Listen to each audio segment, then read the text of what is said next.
Thank you so much for joining us. It is Wednesday morning, August 6th. John has the day off. I'm Darlene Hill. And I'm Melody Mendez. We're going to get to your weather forecast in just a moment with Mark. But first, new this morning. The crimes in the high crime areas is that people are getting so fed up when they do see something and they are saying something. There you go. Still to come here on Good Day Chicago, a fire on board a United Airlines flight forces the pilot to make an emergency landing. Plus, time is now 4:39 on this Wednesday morning. We have a lot of news to get to this morning. First, of course, the Ebola crisis in Africa continues. Chicagoans are standing up to neighborhood violence. National night out events happened throughout the city and suburbs yesterday. Sandra will hope for that. Another major story we're following this morning, of course, Walgreens expected to announce in just a few hours, about 2 hours from now, that it will keep its corporate headquarters in North Suburban Deerfield. It is buying a British drugstore chain and was eyeing the idea of moving its headquarters overseas to avoid paying U.S. taxes.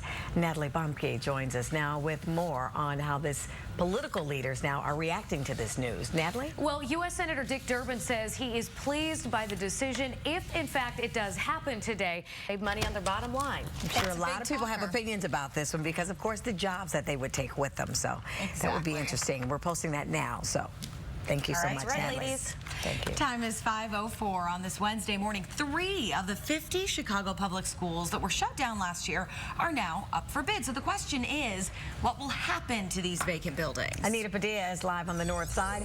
A massive landslide strikes Utah. One home destroyed. Others are now in danger. Fox News correspondent Kelly Wright has more.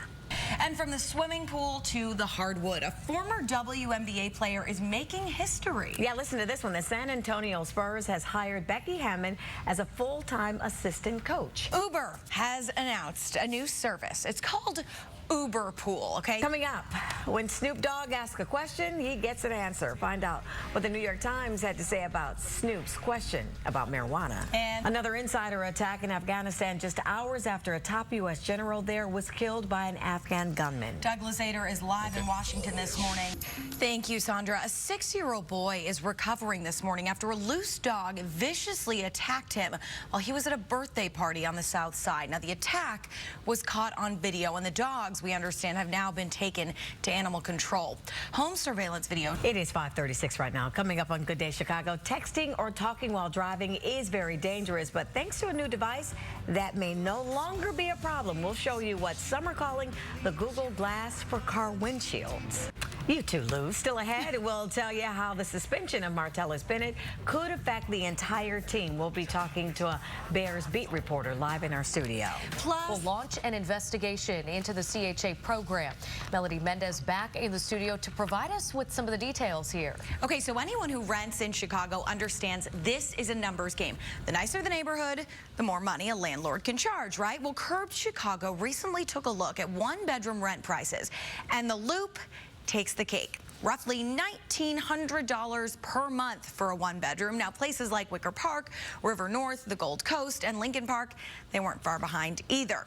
So when Crane's uncovered, here's the key. So HUD caps the amount a local housing authority can pay a landlord at 110% of an area's fair market rent. Here in Cook County, that's about $826 per month for a 2-bedroom apartment. Well, the Chicago Housing Authority has the power to approve what they call exception payments, and that can push the cap up to 300% so they can spend more money. But let's put this into perspective for you. Back in 2011, there were 7 exceptions where they broke that cap. In the first 6 months of this year alone, there have already been 364 exceptions, Corey and Natalie. So you can see why all of a sudden this is raising a lot of red flags, saying, hold on a second, and now the feds are jumping in. Yeah, you can. Yeah. Thanks, Mel, very much. Sure.